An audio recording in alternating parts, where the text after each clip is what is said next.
जैसा कि कल हम लोगों ने देखा था कि फाइनल अकाउंट किस तरीके से प्रिपेयर किया जाता है, किस तरीके से ट्रेडिंग अकाउंट प्रिपेयर किया जाता है, profit and loss account prepare किया जाता है, बैलेंस शीट प्रिपेयर की जाती है। आज हम लोग देखेंगे कि उनमें अगर कोई एडजस्टमेंट आ जाता है, एडजस्टमेंट का मतलब होता है कि अकाउंट्स, हाँ, जब हम प्रिपेयर कर रहे थे trading PL and balance sheet, उस समय कुछ इन्फॉर्मेशन हमारी अकाउंट में लिखने के लिए भूल गए हों हम लोग, या फिर कुछ इरर आ गई हो, मतलब कुछ गलतियां हो गई हों, तो उनको सुधारने के लिए हमें एडजस्टमेंट करने पड़ते हैं। ठीक है, तो आज हम लोग एडजस्टमेंट के बारे में पढ़ेंगे कि कौन कौन से एडजस्टमेंट आते हैं हमारे फाइनल अकाउंट में जो कि किए जाते हैं। ठीक है, सबसे पहले हम लोग एडजस्टमेंट के बारे में पढ़ने जिस जा रहे हैं उसका नाम है outstanding expenses and accrued expenses. इसका जो ट्रीटमेंट होता है, तो जिस भी एक्सपेंसेस का ये आउटस्टैंडिंग दी हुई है, जैसे मान लीजिए सैलरी की आउटस्टैंडिंग दी गई है, तो उस सैलरी में वो सबसे पहली चीज तो ऐड कर दी जाएगी, ऐड टू रिस्पेक्टिव एक्सपेंसेस। ठीक है, सबसे पहले उस एक्सपेंस में वो ऐड कर दी जाएगी। इसका दूसरा ट्रीटमेंट होगा कि वो बैलेंस शीट में लायबिलिटी साइड हमारी शो कर दी जाएगी। ठीक है, बैलेंस शीट में लायबिलिटी साइड शो कर दी जाएगी। दो ट्रीटमेंट होते हैं, आउटस्टैंडिंग एक्सपेंसेस हमारा फिनिश हो गया। ठीक है, जिस भी एक्सपेंसेस का हमारा आउटस्टैंडिंग दिया गया होगा, जितना भी आउटस्टैंडिंग का अमाउंट होगा हमारा एडजस्टमेंट का, वो उसमें प्लस कर दिया जाएगा और बैलेंस शीट में लायबिलिटी साइड शो कर दिया जाएगा। ठीक है, जो हमारा जो है दूसरा एक्सपेंसेस है वो है प्रीपेड एक्सपेंसेस। प्रीपेड एक्सपेंसेस हमारे नॉर्मली वो होते हैं जो पहले कर दिए जाते हैं। ठीक है, जैसे मान लीजिए कोई अगले महीने का या नेक्स्ट ईयर का एक्सपेंसेस है वो इस ईयर कर दिया गया है, तो उसको हम लोग कहते हैं प्रीपेड एक्सपेंसेस। ठीक है, तो प्रीपेड एक्सपेंसेस का जो पहला ट्रीटमेंट होता है वो लेस कर दिया जाता है फ्रॉम रिस्पेक्टिव एक्सपेंसेस,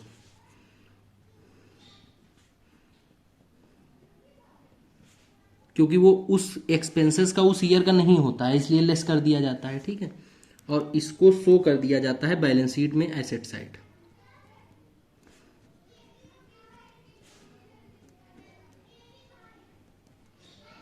क्योंकि अगले साल के लिए वो हमारे लिए एक एसेट्स के तौर पे काम करेगा, हमको उसे संभाल के रखना है।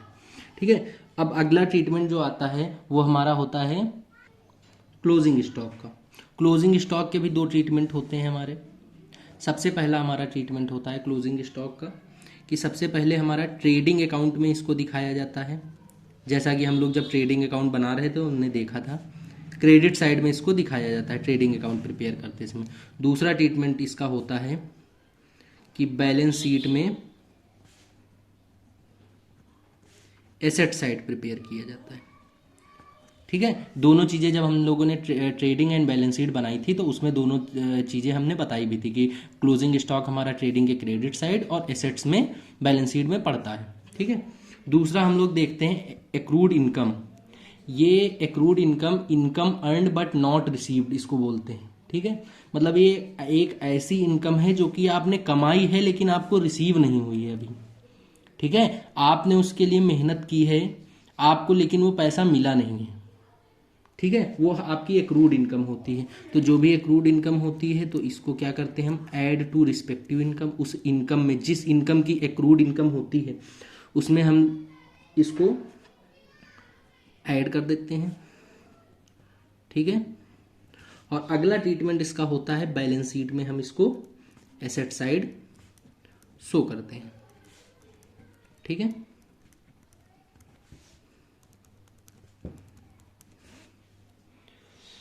दूसरा होता है एडवांस इनकम। कोई ऐसी इनकम जो आपको एडवांस मिली हो। ठीक है, एडवांस का मतलब समझते ही होंगे, पहले दे दिया गया। ठीक है, तो एडवांस सेम इसका ट्रीटमेंट हमारा एडवांस का उसकी तरीके होता है प्रीपेड की तरीके। ठीक है, उसी का समझ लीजिए एक दूसरा नाम है, वो एक्सपेंसेस था, ये एडवांस इनकम है। ठीक है, तो इसका भी ट्रीटमेंट उसी टाइप का होता है कि लेस कर दिया जाता है, लेस फ्रॉम रिस्पेक्टिव इनकम। जो भी इनकम दी हुई होती है, जिस इनकम पे हमारा एडवांस दिया होता है उससे उस पे हमको लेस कर देते हैं हम। वो बैलेंस शीट में किस साइड दिखाते हैं,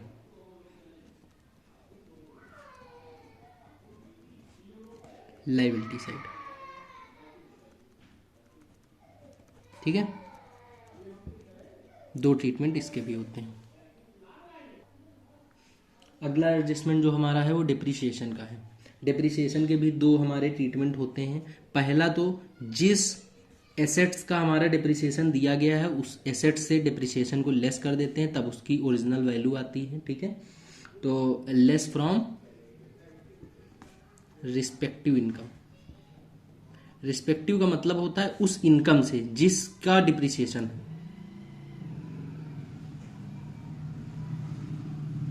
ठीक है, दूसरा ट्रीटमेंट होता है कि पीएल अकाउंट के मतलब प्रॉफिट एंड लॉस अकाउंट के इसको डेबिट साइड में दिखाया जाता है, क्योंकि डिप्रिसिएशन आप लोग जानते ही होंगे कि डिप्रिसिएशन हमारे लिए एक एक्सपेंसेस होता है, क्योंकि हमारे एसेट्स की वैल्यू रिड्यूस होती है, तो वो आपके लिए एक प्रकार का लॉस है, एक्सपेंसेस है, तो इसीलिए इसको पीएल के डेबिट में भी शो किया जाता है। ठीक है, अगला जो एडजस्टमेंट है वो हम लोग देखेंगे इंटरेस्ट ऑन कैपिटल।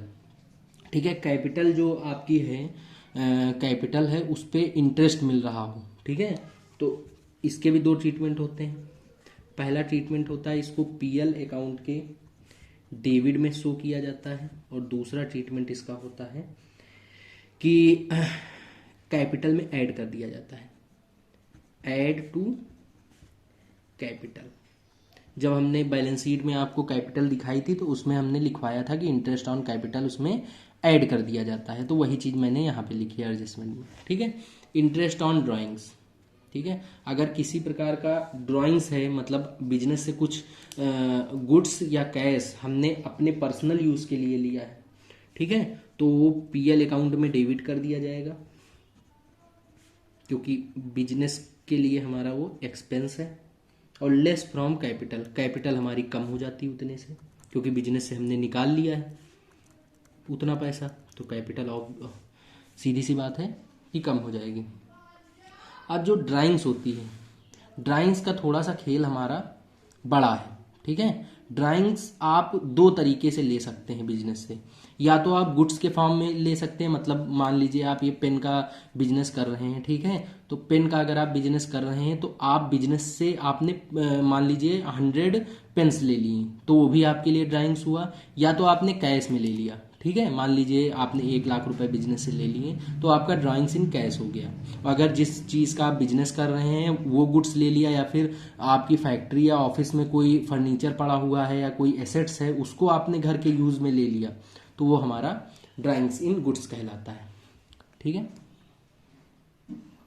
अब देखते हैं इनका ट्रीटमेंट क्या होता है। जो ड्राइंग्स इन गुड्स होता है, ठीक है, इसके दो ट्रीटमेंट होते हैं। इसको माइनस कर दिया जाता है हमारा माइनस फ्रॉम परचेज, क्योंकि हमारी गुड्स हुआ है जो, तो हमारे परचेज में से वो लेस हो जाता है, क्योंकि हमने गुड्स के फॉर्म में अपने बिजनेस से पैसा ले लिया है। ठीक है, दूसरा ट्रीटमेंट होता है माइनस फ्रॉम कैपिटल। कैपिटल से हमारा माइनस कर दिया जाता है जितने का गुड्स हमने ले लिया है। ठीक है, अब ड्राइंग्स इन कैश की बात करते हैं। अगर आपने ड्राइंग्स कैश में लिया है तो सबसे पहला ट्रीटमेंट होता है जो आप कैश अकाउंट प्रिपेयर करते हैं उसके डेबिट साइड में ये अमाउंट लिख दी जाती है। दूसरा ट्रीटमेंट इसका होता है माइनस फ्रॉम कैपिटल। अगर आप सिंपल सा लॉजिक लगाएंगे तो ये आपको याद नहीं करना पड़ेगा। देखिए, कैपिटल तो आपकी कम होगी चाहे कैश में आप लें चाहे गुड्स में लें, लेकिन अगर आपने गुड्स में लिया है तो आपका परचेज का मतलब जो आपने परचेज किया होगा, जो आपका स्टॉक होगा उससे कम हो जाएगा। अगर कैश में किया होगा तो कैश आपका डेबिट हो जाएगा। बस इतना सा सिंपल सा लॉजिक है। ठीक है, आगे देखते हैं हम लोग कि अगला हमारा एडजस्टमेंट है गुड परचेज बस स्टिल इन ट्रांजिट। मतलब गुड हमने परचेज कर लिया है लेकिन अभी वो रास्ते में है, अभी हमारे पास आया नहीं है, तो उसका एडजस्टमेंट हम लोग करते हैं। उसको परचेज में हम लोग ऐड कर देते हैं, ऐड टू परचेज। ठीक है, और अगला ट्रीटमेंट होता है उसको हम लोग ऐड करते हैं क्लोजिंग स्टॉक में। अब हमारा क्लोजिंग स्टॉक कौन सा होता है? दोनों क्लोजिंग स्टॉक, दोनों का मतलब जो ट्रेडिंग में है वो भी, और ट्रेडिंग के क्रेडिट में, और जो बैलेंस शीट में एसेट साइड लिख रहे हैं वो भी। ठीक है, आगे देखते हैं। अगर कोई लॉस हो जाता है मतलब लॉस हो जाता है हमारा बिजनेस में फायर के द्वारा या तो चोरी हो जाती है थेफ्ट के द्वारा, ठीक है, तो क्या ट्रीटमेंट होगा? तो इसके लिए दो ट्रीटमेंट हमारे होते हैं। पहला ट्रीटमेंट हमारा होता है कि if goods are insured, goods are insured, अगर हमारे गुड्स का इंश्योरेंस कराया गया है, मतलब बीमा कराया गया है, वो गुड्स पूरी तरीके से इंश्योर्ड है, ठीक है, तो हम लोग दो ट्रीटमेंट करते हैं इसके। ट्रेडिंग अकाउंट के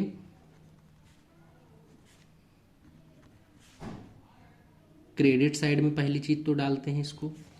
दूसरा ट्रीटमेंट होता है हम लोग इसको पीएल अकाउंट के डेबिट साइड में डालते हैं। ऑब्वियस सी बात है, पीएल के डेबिट में हमारा इसलिए डाला गया है क्योंकि ये लॉस हुआ है हमारा, ठीक है। और अब सेकंड केस आता है if goods are not insured. देखते हैं, if goods are not insured, ठीक है, इसमें क्या है, ये गुड्स हमारा इंश्योर्ड है, हाईलाइट कर लीजिए इसको, ये गुड्स हमारा इंश्योर्ड नहीं है, ठीक है, दो डिफरेंस है, ठीक है, if goods are not insured. तो इसमें हम लोग देखते हैं, एक हम एग्जांपल लेते हैं नॉट इंश्योर्ड का, एक एग्जांपल लेते हैं कि गुड्स हमारा, मान लीजिए गुड्स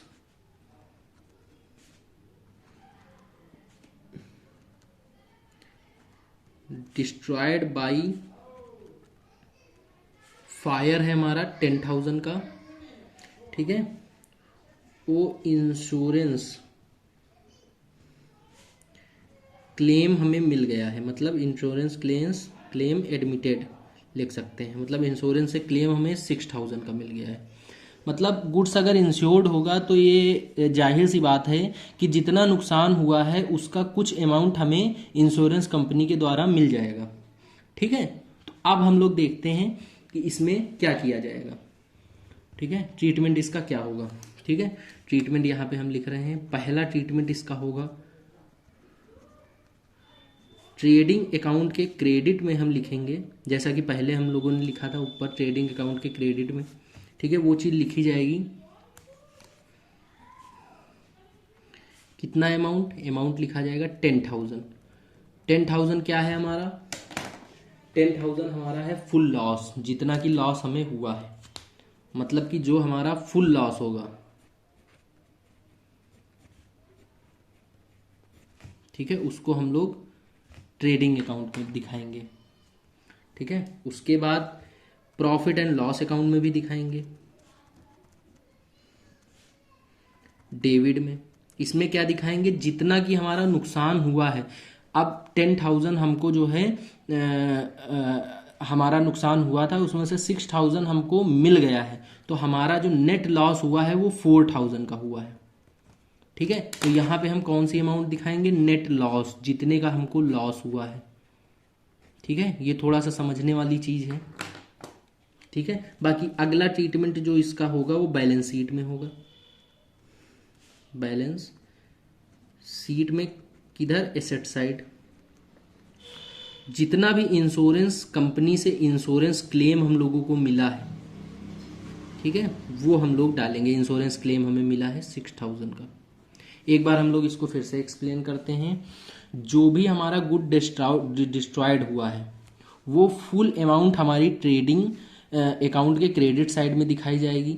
उसके बाद में पीएल अकाउंट में जितना कि हमारा लॉस हुआ है, मतलब 10,000 हमारा लॉस हुआ था, 6,000 इंश्योरेंस कंपनी से क्लेम के जरिए हमको मिल गए थे, तो 4,000 का हमारा नेट लॉस हुआ था जो कि हमें मिल गया था। उसके बाद में बैलेंस शीट में एसेट साइड में जितना हमको इंश्योरेंस क्लेम मिला है वो अमाउंट हम डालेंगे, ठीक है।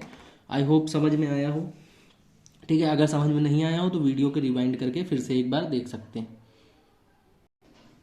अब हम लोग सबसे बड़े एडजस्टमेंट की तरफ आते हैं, जो इस चैप्टर का सबसे बड़ा एडजस्टमेंट है, जो कि है एडजस्टमेंट ऑफ बैड डेब्ट्स।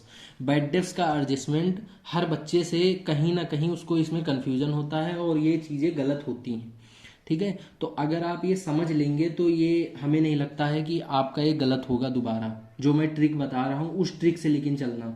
अगर आपने अपना दिमाग इसमें लगाने की कोशिश की तो 100% आपका कहीं ना कहीं पे क्वेश्चन गलत होगा। हो सकता है एक क्वेश्चन दो क्वेश्चन आप सही कर लें, लेकिन जो क्वेश्चन आगे दिए होंगे जो ज़्यादा मतलब डिफिकल्ट होंगे वो आप नहीं कर पाएंगे।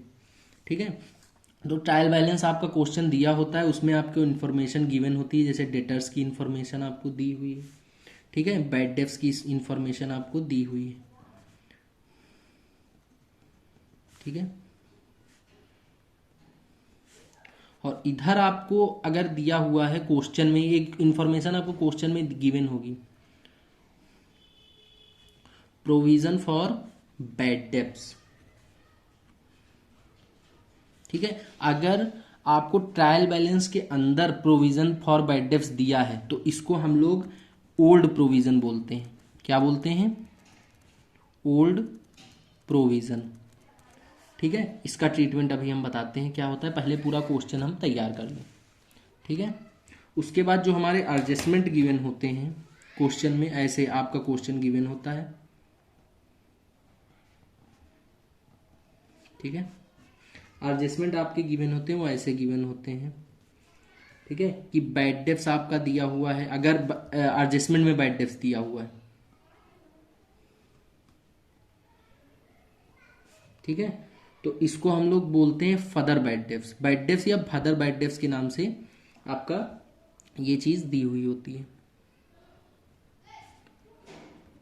ठीक है, दूसरा आपको एडजस्टमेंट दिया हो सकता है प्रोविजन फॉर बैड डेट्स। ये नॉर्मली परसेंटेज के फॉर्म में दी हुई होती है। ठीक है, वो इसको हम लोग न्यू प्रोविजन भी बोलते हैं।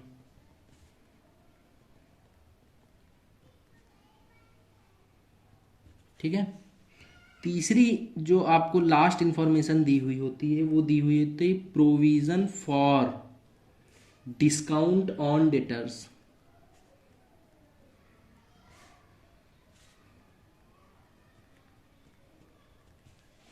ठीक है, इतनी इंफॉर्मेशन आपको क्वेश्चन देता है।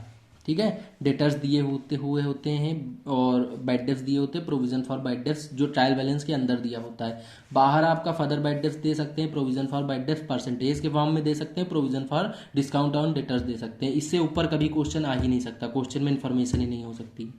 ठीक है, तो इसका ट्रीटमेंट अब क्या करते हैं? ठीक है, तो सबसे जो बेटर तरीका है वो मैं आपको बता रहा हूं कि क्या हो सकता है इसको करने का।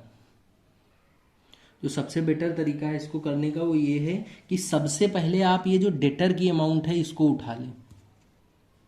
इसको उठा लें और ये कहाँ पे डेटर जाती है ये आपको हमने बताया था, ये जाती है बैलेंस शीट में। कहाँ पे जाती है? बैलेंस शीट में। तो बैलेंस शीट में आप लोग डेटर्स को लिख सकते हैं। ठीक है, बैलेंस शीट में आप लोग डेटर को लिख दें, एसेट साइड लिखा जाता है। ठीक है, डेटर आपके जितने हैं वो आप लिख दें, डेटर की अमाउंट। ठीक है, उसके बाद इसमें में से आप लोग माइनस करेंगे फर्दर बैड डेट्स।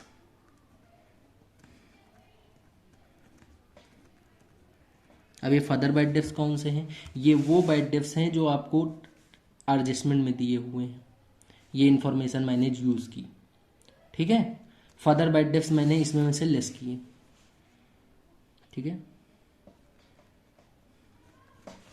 ठीक है, उसके बाद जो अमाउंट मेरा आया है, ठीक है, उस पे मैं चार्ज करूंगा। ये जो अमाउंट मेरा निकल के आएगा ये वाला अमाउंट, इस पे मैं ये परसेंटेज अप्लाई करूंगा जो न्यू प्रोविजन का होगा, प्रोविजन फॉर बैड डेट्स।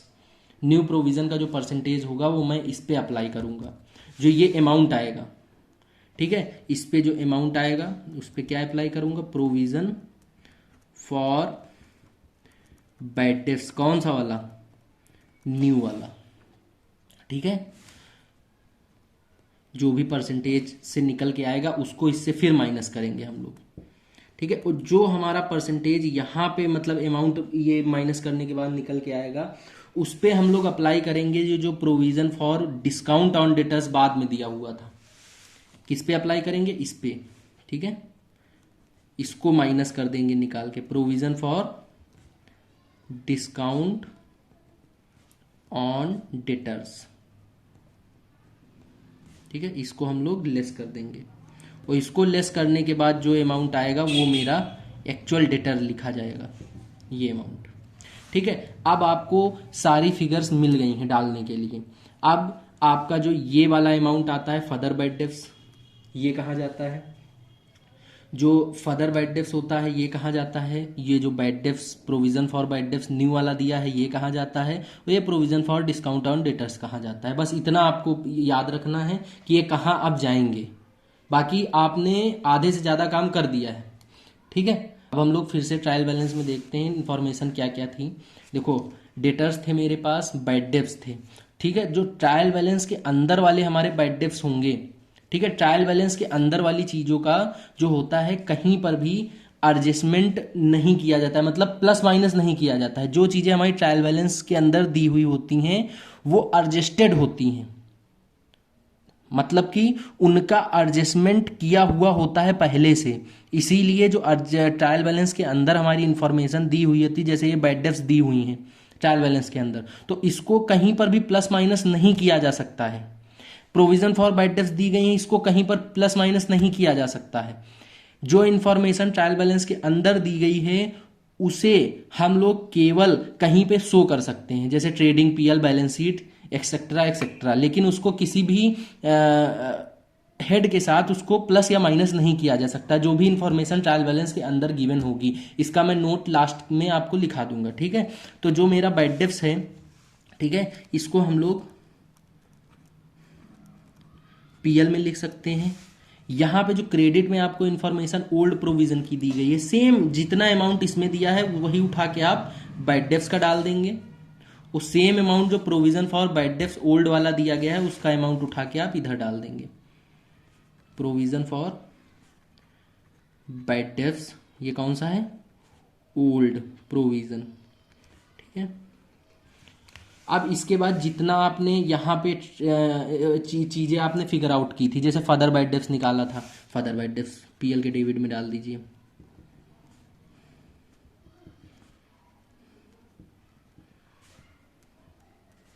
ठीक है, उसके बाद प्रोविजन फॉर बैड डेब्ट्स जो न्यू बैड डेब्ट्स था वो निकाला था वो डाल दीजिए।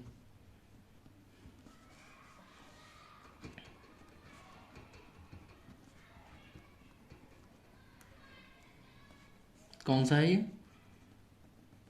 New provision. ठीक है, इसके बाद provision for discount on debtors जो आपने निकाला था वो डाल दीजिए। Provision for discount on debtors जो इंफॉर्मेशन आई थी वो आप डाल दीजिए। इन इंफॉर्मेशंस के अलावा और कुछ भी बैड डेब्ट से रिलेटेड आपका पीएल में नहीं जाता है। ठीक है, सबसे पहले आपको बैलेंस शीट में डेटर का ट्रीटमेंट करना है ताकि आपको प्रॉफिट एंड लॉस की सारी फिगर्स मिल सके। अगर आपने प्रॉफिट एंड लॉस से करना क्वेश्चन चालू कर दिया तो आपका क्वेश्चन गलत ही होना है। और मैक्सिमम 90% बच्चे यही गलती करते हैं कि क्वेश्चन पीएल से स्टार्ट करते हैं। क्वेश्चन जब आपको स्टार्ट करना है तो आपको ऐसा नहीं कि पहले ट्रेडिंग बनाना है फिर पीएल, पहले ट्रेडिंग का आपको ग्रॉस प्रॉफिट निकाल लेना है, फिर उसके बाद आपको प्रॉफिट एंड लॉस का प्रॉफिट या लॉस निकाल लेना है, उसके बाद आपको बैलेंस शीट बनानी। आपको फॉर्मेट तीनों सेट कर लेने हैं। उसके बाद में आपको जो है जो जो इन्फॉर्मेशन क्वेश्चन के अकॉर्डिंग दी जाए वो तीनों में आप साथ साथ फिल करते रहिए। लास्ट में आपके तीनों आंसर साथ में आएंगे। ठीक है, तब ये कह सकते हैं कि मोर एक्यूरेसी उसमें होगी, मतलब क्वेश्चन गलत होने के चांसेस आपके बहुत कम रहेंगे। ठीक है, तो ये क्लियर हो गया है। बाकी अगर ये अभी भी नहीं समझ में आया हो तो आप इस वीडियो को रिवाइंड करके देख सकते हैं। ठीक है, अब हम लोगों का जो अगला एडजस्टमेंट आता है वो है good sent on approval basis but recorded as actual sale. मतलब गुड आपने अप्रूवल बेसिस पे सेंड किया। अप्रूवल बेसिस का मतलब क्या होता है? जैसे कि एज्यूम कीजिए आप किसी कपड़े की शॉप पे हैं, आपने कहा भैया एक जीन्स दिखा दीजिए हमें, और जीन्स आपने देखा उससे, उसने कहा भैया हम ऐसा करते हैं कि आप हमारे मोहल्ले में रहते हैं, मान लीजिए आपके मोहल्ले में शॉप है, हम पापा को शाम को दिखा लेते हैं, उसके बाद में आपको हम कल बताते हैं कि हमें लेना है कि नहीं लेना है।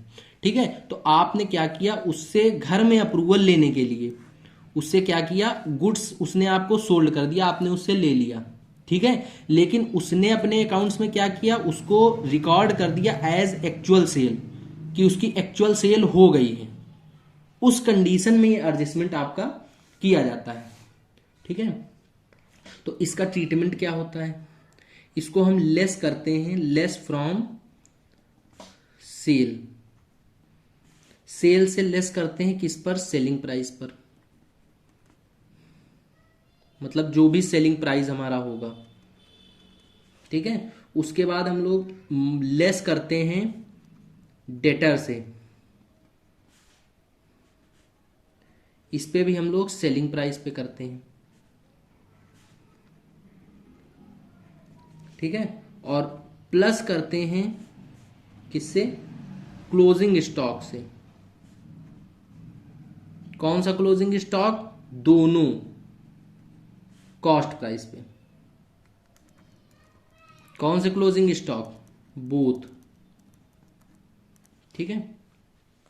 अब इसका एग्जांपल दे दें एक, नहीं तो समझ में नहीं आएगा। मान लीजिए कोई क्लोथ है जिसका अमाउंट है, जीन्स हम लोग मान लेते हैं, जो 100 रुपीज़ की सेलिंग प्राइस है, 100 रुपीज़ का जिसका सेलिंग प्राइस है, ठीक है। लेकिन शॉपकीपर को पता है कि उसका कॉस्ट प्राइस जो है वो 80 रुपीज़ ही है, ठीक है। तो वो जो अपने यहाँ पे एंट्री करेगा, ये इंफॉर्मेशन आपको क्वेश्चन में गिवन होगी जब ये एडजस्टमेंट दिया जाएगा, ठीक है। तो ये जो 100 रुपीज़ है ये सेलिंग प्राइस, ये 100 रुपीज़ माइनस होगा, सेल से डेटर से 100 रुपीज़ माइनस होगा, लेकिन जो क्लोजिंग स्टॉक से माइनस होगा वो आपका कॉस्ट प्राइस पे 80 रुपीज़ ही माइनस होगा, ठीक है। हमारे ख्याल से समझ में आ गया होगा। अब हमारा लास्ट एडजस्टमेंट आज का जो बचता है, फ्री सैंपल। अगर आपको कोई फ्री सैंपल दे दिया गया है, मतलब आपको क्या, आपने फ्री सैंपल नहीं बांटते हैं अपनी सेल को इंक्रीज करने के लिए, आपने मार्केट में कोई नया प्रोडक्ट लॉन्च किया है तो आप लोग फ्री सैंपल्स देते हैं, ठीक है। तो जो फ्री सैंपल दिए जाते हैं इसका ट्रीटमेंट होता है, लेस किया जाता है परचेज से, लेस फ्रॉम परचेज, एंड क्या किया जाता है, शो किया जाता है आपका पीएल अकाउंट के डेबिट में, क्योंकि आपका लॉस है एक तरीके का, ठीक है। बाकी सारे एडजस्टमेंट आपके क्लियर हो गए। बाकी एक नोट आपको मैंने लिखाने के लिए कहा था, तो वो नोट आप लोग लिख लीजिए, ठीक। नोट मैंने कहा था आप लोग लिख लीजिए, मैं बोल रहा हूं कि अगर कोई एडजस्टमेंट बैलेंस शीट के अंदर दिया हुआ है तो एडलेस नहीं किया जाएगा किसी भी हेड के साथ, उसको डायरेक्ट जिस अकाउंट में शो करना है उसी अकाउंट में शो कर दिया जाएगा, ठीक है। हिंदी में ही हम लिख देते हैं, हिंदी में सब लोग लिख लेंगे, ठीक है। अगर कोई एडजस्टमेंट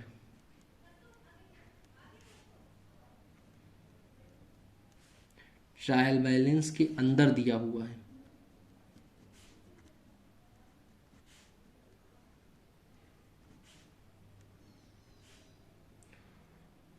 तो ऐड या फिर लेस नहीं होगा,